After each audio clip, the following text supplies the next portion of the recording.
Everyone has a story, but not everyone knows just how powerful sharing it can be. In this podcast, we explore how telling your story can transform not just your life, but the lives of others. Whether you're navigating personal challenges, building a business, or seeking deeper connections, your voice matters. Join us as we uncover the courage it takes to speak up, the healing it brings, and the ripple effect it creates in our world.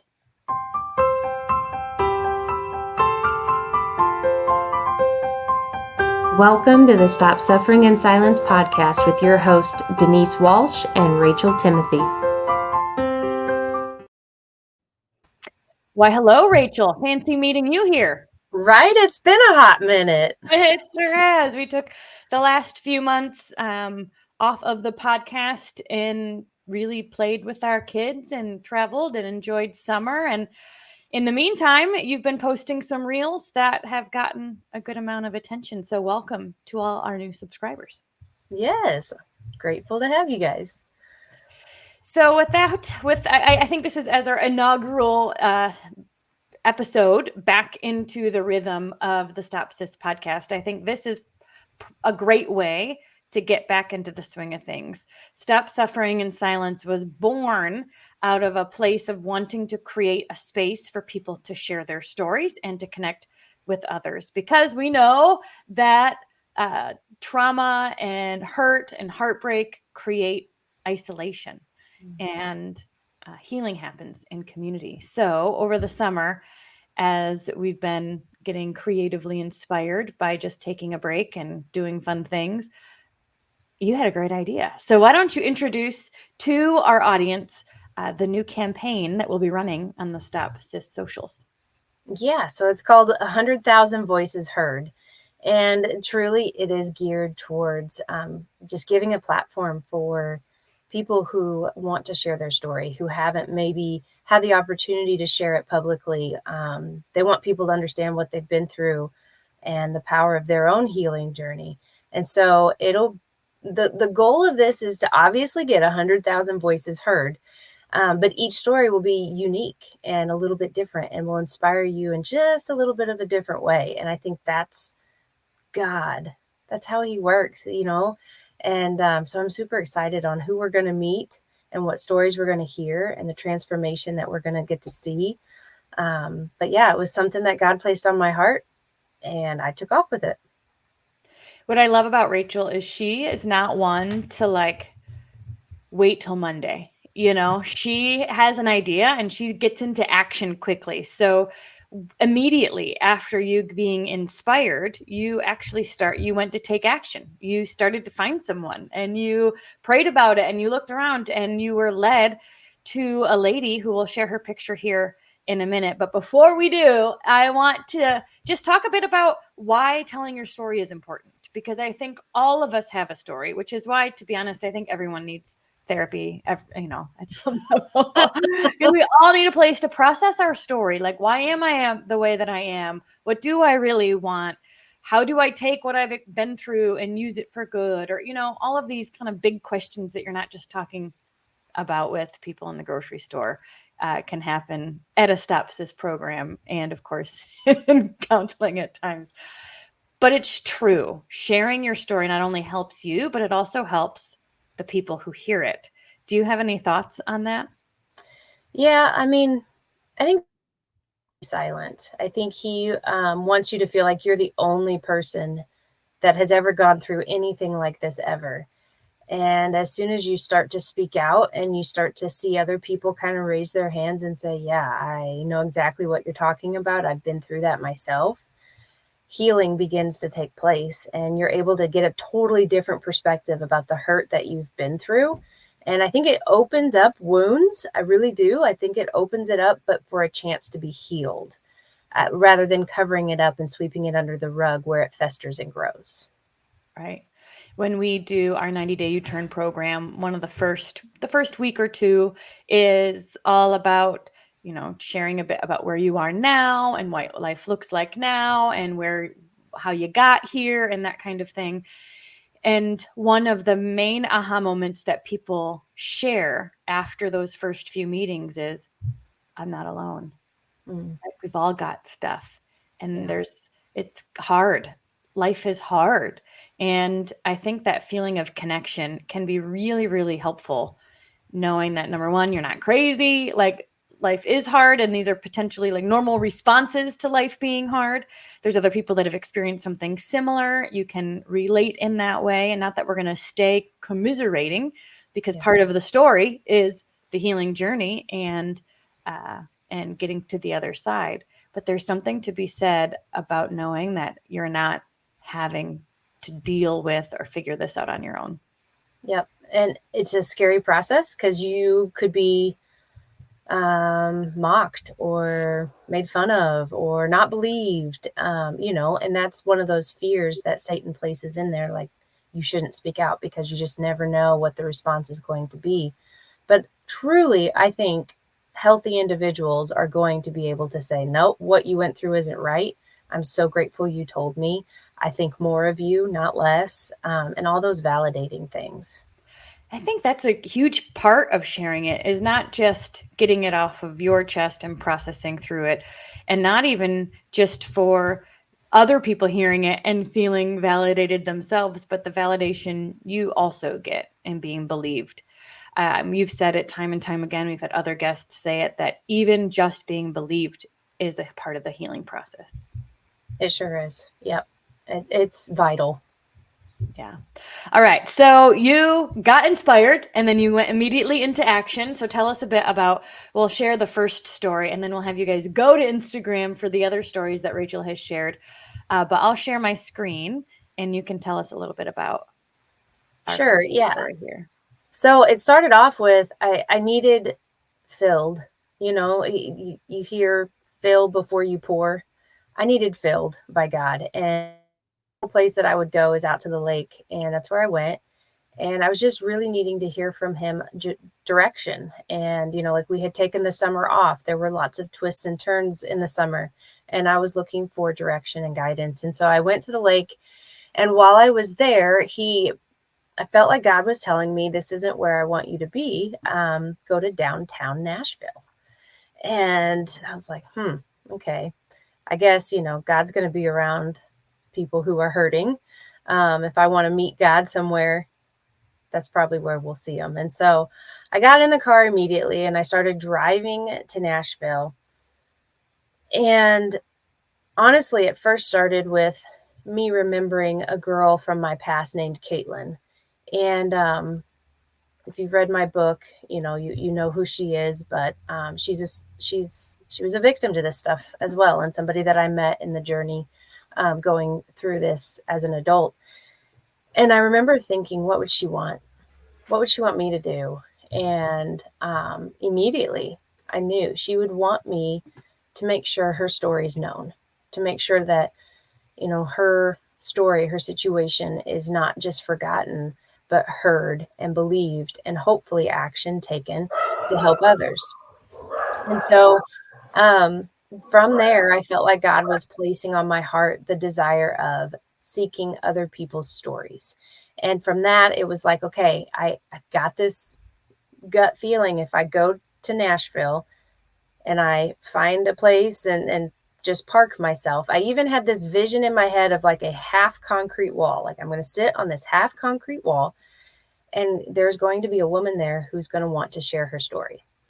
And so I went and I drove through Nashville and couldn't find a place to park. And I thought about this, this is crazy. I'm just going to go home, because really going to downtown Nashville by yourself is not the smartest idea, but I knew God was going to be with me.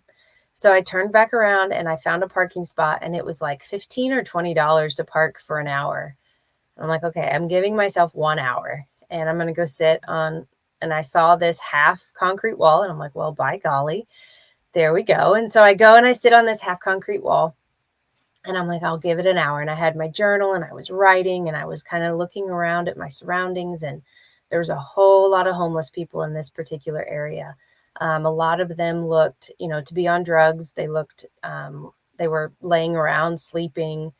They seemed to all kind of be in a community of their own and amongst the people there who were homeless. And so I just sat and I watched and I started asking God, okay, who's this woman that wants to share her story? And eventually, a man and a woman walk up, and they're pulling a large suitcase and like backpacks, you could tell, that are just stuffed full. And they lay down a sleeping bag and they sit on the ground. And the man is, he's all tatted up. He's got these real fancy clothes on, this big chain necklace. And then the woman is dressed in this real tight, skinny dress, low cut, but high, on your thigh dress. I can't even think how to call that. But immediately I knew, okay, this is an owner and a trafficking survivor or victim. And so I wondered if this was going to be the girl, but I also wasn't going to approach her with the guy staying there. And so with about 15 minutes left to go on my meter for where I was parked, I saw the man get up and walk away. And so I went and sat down next to this woman on the ground where she was laying. And I had said to God, as I was walking up, give me the words, because I mean, how do you go up to a complete stranger and say, do you want to share with me your story?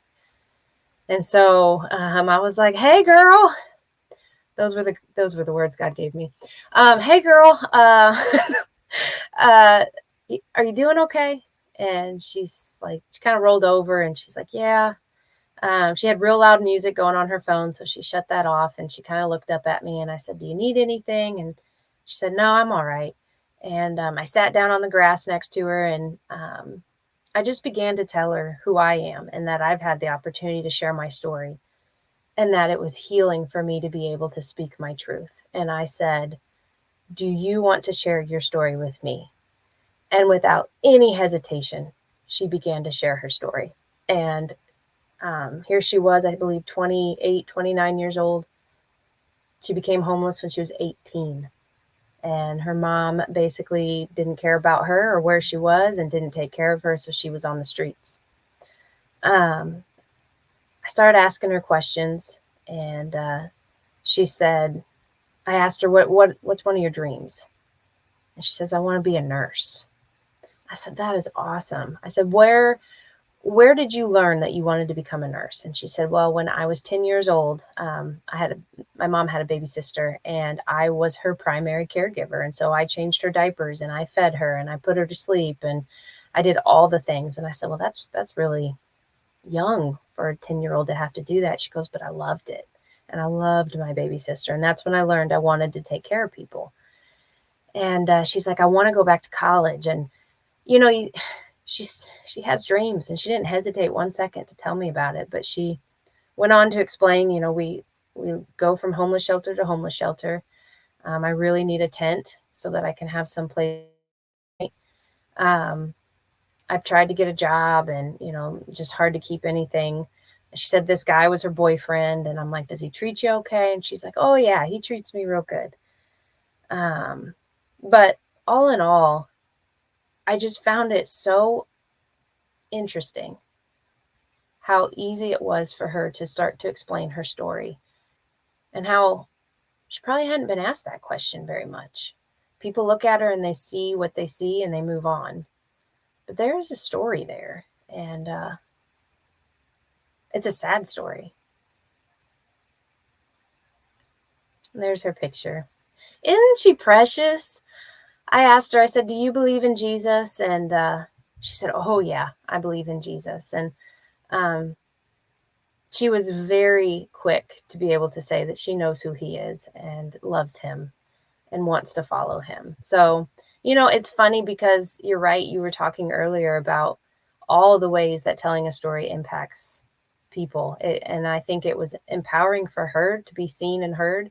And it was empowering for me to be able to hear and see her. She's an inspiration. Wow. What I love is that she was readily available. Like she number one was willing to share her past, how she got where she is now, but she was also willing to share her dreams and what she wants, and that she doesn't deem this as being it for her. Yeah, exactly. I mean, she started talking about a particular college she would love to be able to go to.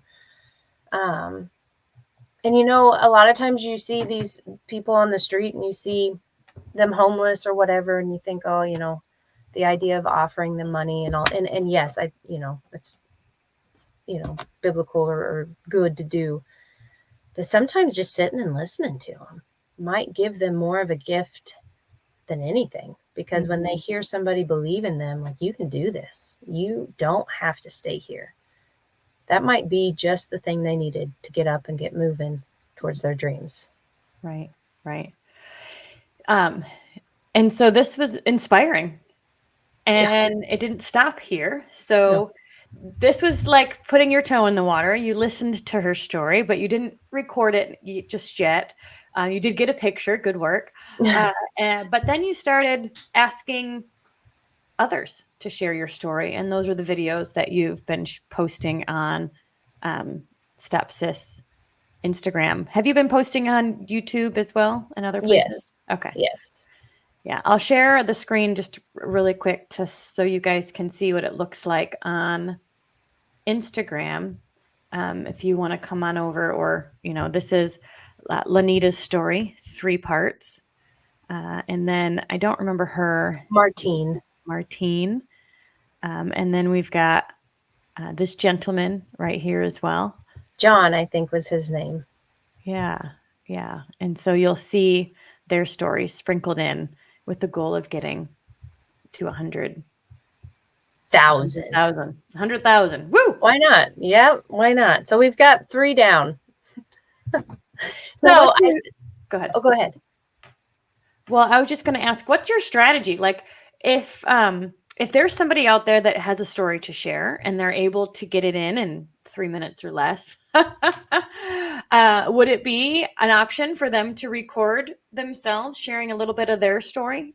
Absolutely. That would be a great way to get your voice heard. I would love to be able to share stories like that. Yeah. So if you go to our email, stopsis@protonmail.com. Or message me through Instagram or Facebook. I think you could probably share a snip of something there too. Yeah. Create your video up and down, right? Horizontal or vertical. And then that way we can post it as a reel. That's one way to get your story heard. Yeah. And otherwise, I just am trying to be sensitive to the Holy Spirit. And I know there's going to be times, I'm sure, where I go up and ask to hear somebody's story and I get shot down. But so far, everybody said yes. So it just reminds me how little people actually get to share, because it feels like people want to share, which means they don't get to very often. Right. I think it means a lot for somebody, like, you're seeing them in this moment, but there's a lifetime behind them, and being able to share that lifetime experience in just a snippet can give you a better understanding of who is standing right in front of you. We've also had the opportunity, you've had the opportunity to potentially make a new professional quality video about your story. So that's something that we are actually going to start fundraising for, and we are looking for donations for, specifically to help fund this. So why don't you share a bit about that?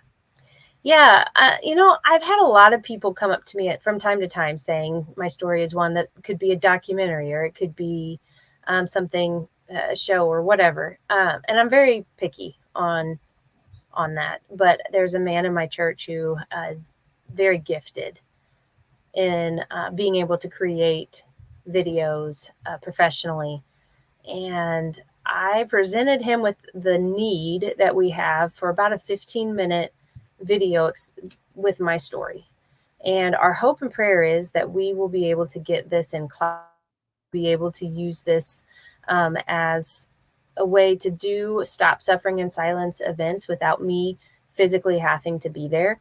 The video could tell my story and we could have follow-up things within that. But to do anything well done, it takes money.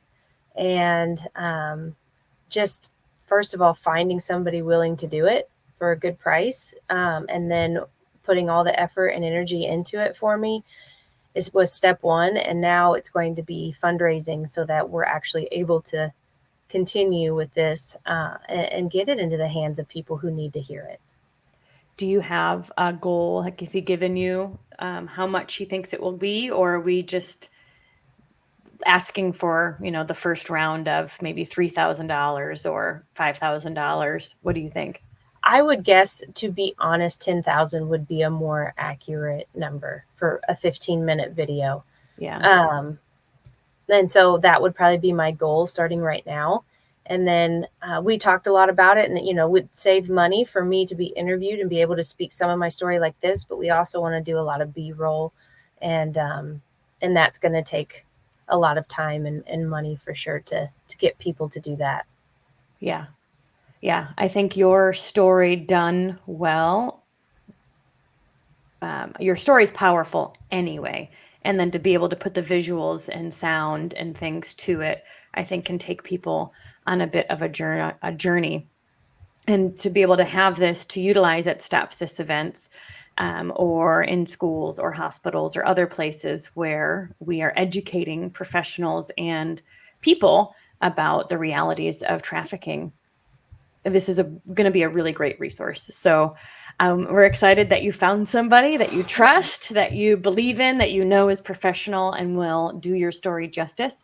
And so now we're just looking for a bit of donations. So we do have the donations link down below. You can go to stopsuffering.org and press donate. And, we're looking for $10,000 to support this project so we can get this into not only the hands of people who need it, but also into the hands of those who want to help us spread the message. We have got a lot of people that say, how can I help?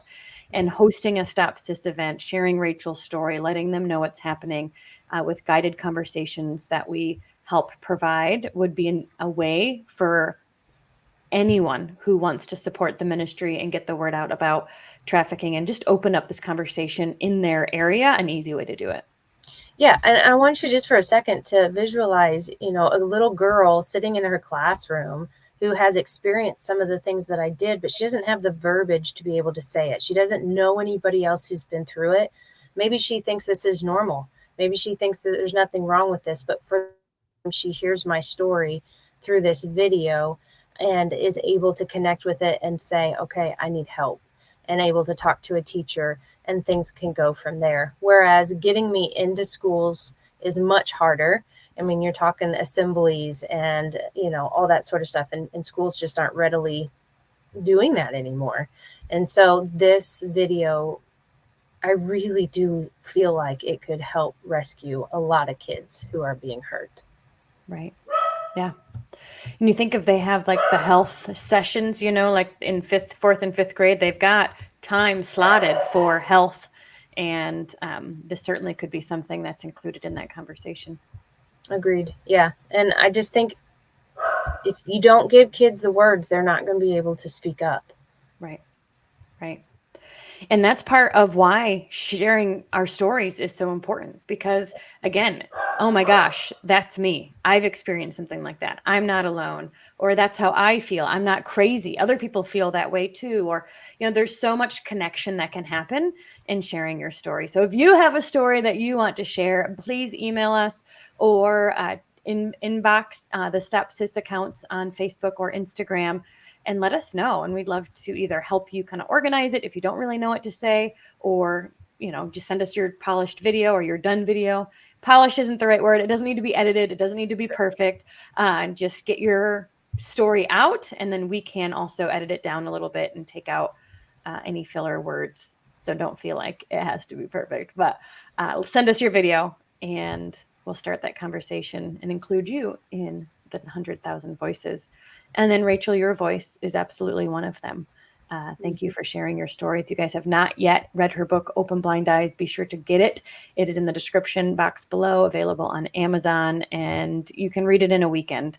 But what I love about Rachel's story is that not only is it the hard, but you also are able to hear her now and see her today. And it's a true story of redemption. So getting your story out is just as important. Yes. Oh, I believe it. All of us together, we're making a stand. That's right. That's right. All right, you guys, thank you for joining us back in our inaugural, first podcast back. We hope to be a bit more consistent now that school's back in session and we've got our schedules back in order.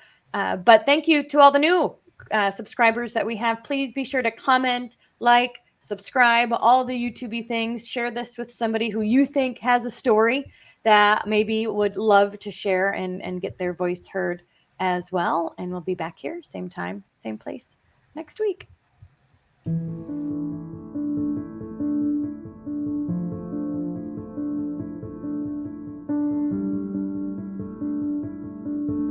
Thank you so much for listening to this powerful episode of Stop Suffering in Silence. If you are interested in booking Rachel to speak at your school, your church, or on your podcast, then please email openblindeyes@protonmail.com. If you are interested in sponsoring a survivor on their healing journey and would like to donate to Stop SIS, then please check out the link in the description box or show notes below, or you can email stopsis@protonmail.com.